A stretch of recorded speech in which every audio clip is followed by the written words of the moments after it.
Ito pong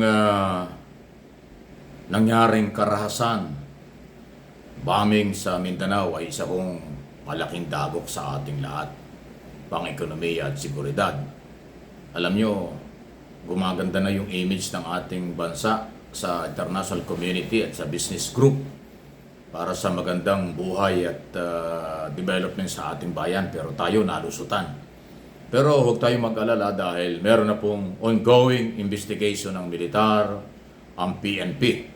At katunayan, kaagad-agad po na humarap sa media ang ating matataas na opisyalis ng militar, police at saka Department of National Defense Secretary Teodoro. Gusto kong ibahagi sa inyo yung ilan sa mga question and answer.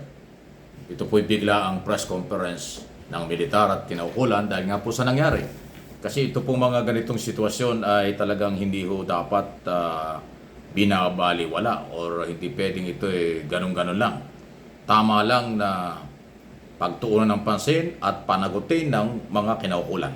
So right now, the mere fact that she is unidentified does not lead us to conclude anything before she is properly identified. Even speculation, we cannot do that. We'll have to identify her first, then backtrack. Second follow-up lang, sir. Does this incident also have the footprints of the previous incidents in Sulu, which were also bombed a church? Do they have the same elements present, sir? I'll leave that to General Bronner to answer, and General Peralta. So right now we are still conducting the investigation, but we see some similarities, no? Just some similarities. We don't want to conclude yet whether those who did the bombings in Jolo are the same people who also did the bombings here in Marawi City. But again, because I mentioned about the recent gains that we had against terrorist groups, not just in Basilan, but also in Maguindanao and Lanao del Sur. We are trying to see if these are all linked together. Thank you. Thank you, sir. Okay? So, ilan lang ho yan sa mga tanungan. Secretary, magandang hapon po. Carlo Dali. Mateo po sa DCW. Okay. Secretary, dahil sa pangyayari pong ito, dapat bang mabahala yung publiko, lalong-lalo na ngayon dito sa Metro Manila dahil ngayon mga tao nasa mall na, nasa mga pasyalan, mga ganyan. Hindi po dapat ikabahala ng ating mga kababayan dahil nasa amin po ang responsibilidad na pangalagaan ang kanilang kaligtasan sa mga ganitong insidente. At mismo na po ang Pangulo ang nanguna na atasan ang kinaukulang mga ehensya upang agresibong marisolba itong insidente na to at upang hindi po maulit ito. Katulad po ng sinabi ni General Peralta, hindi lang po buong Mindanao, pati sa NCRPO nag-heightened alert na po sila. Kaya po, ibigay ko po kay General Peralta upang maibahagi po niya sa atin po kung ano ang extent ng preparasyon po na ginagawa ng PNP at ng AFP din po. Kaninang umaga po ay personal nating tinawagan yung Regional Director ng National Capital Regional Police Office, si Major General Nartates, para nga po ay magpatupad ng mga kaukulang heightened measures dito sa buong Metro Manila. Kasama na rito yung pagdadagdag natin ng mga police patrols, pag-enhance ng ating intelligence monitoring activities, at pakikipag-ugnayan doon sa mga Muslim community na ating mga kapatid, no?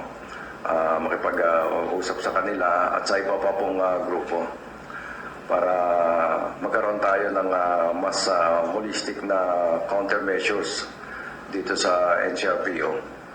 At ngayon po ay nag-create po kami ng Special Investigation Task Group para mag-focus dito sa nangyaring insidente na ito, no? Pinangungunahan nito ng ating Regional Director ng BARM, si Police Brigadier General Alan Nobleza. Personal din natin siyang tinawagan pati yung lahat ng regional directors ng police regional offices ng Mindanao.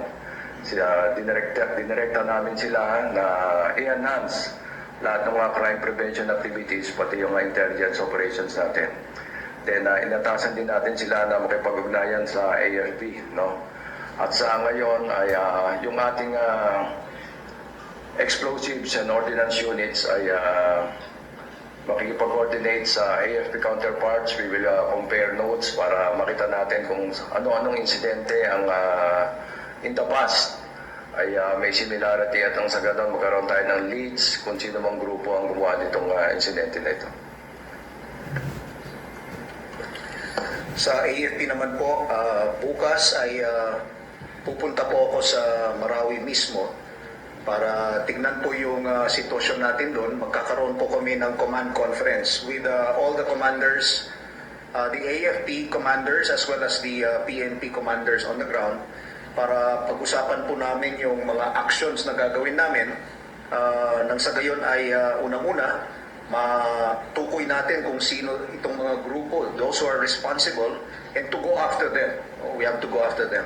And pangalawa, kung paano natin maprotektahan ang mga komunidad, hindi lamang po sa Marawi City, pati na rin po sa MSU, yung mga estudyante doon ay natatakot na. So dapat ay ma-assure namin sila na hindi na po maulit ito, na maging na magpatuloy yung edukasyon nila, no? So lahat po ng tulong na kailangan natin ay of course we will try to gather all the information that we can get, not just from our intelligence units but also from the communities, dahil marami na pong dumarating na mga information, mga leads, no? Marami na pong nagte-text sa amin, mga kasamahan natin dun sa Marawi City, pati na rin po yung mga ibang mga intelligence assets natin. So yun po yung mga gagawin natin in the next days. Maraming salamat po. Okay. So, ayan. Well, Gonzales po, DZRH. So, ano yan? Prior to this incident this morning, More or less po yung mga ginawa kaagad ng ating militar. Kaya nauna nyo napakinggan si Defense Secretary Gilbert or Gibo Teodoro. Tapos magkakasunod nga yung mga general ng PNP at ng militar. So assurance dito sa Metro Manila na merong magbibigay ng proteksyon. At ayun na nga, sinabi ni General Bronner Jr. na siya ang Chief of Staff ng AFP na pupunta siya bukas mismo sa Mindanao, especially sa Marawi. So hindi natin alam kung sino ito. Kanina nga doon sa bungad, sinasabi ni Secretary Teodoro, hindi pwedeng mag-speculate kung ano. Hanggat hindi pa ho nakakaroon ng initial findings kung sino ang posibleng nasa likod nitong karasang ito. Magpapasko pa naman, December na ngayon di ba? Malapit na matapos ang taon, may ganito pa. Kumbaga sa last 2 minutes na ang taon, 2023. At naging mapayapa kahit pa paano itong nakalipas na mga buwan. Biglang itong patapos ng taon ay may pahabol pang ganito. Pero, well, kaya ako binabalita ito, alam naman natin hindi magpapabaya at hindi magpapatalo ang ating gobyerno. Nandyan ang sandatahang lakas, nandyan ang PNP, Militar, Department of National Defense at mabilis na inatasan, sabi nga ni Secretary Teodoro, sila ng ating Pangulo na ayusin, harapin at hanapin kung sino ang nasa likod ng karasang ito. By the way, marami hong sugatan dyan at may mga namatay. Nakita ko yung mga picture ng mga biktima. Nako, nakakalungkot po yung nangyari sa kanila talaga.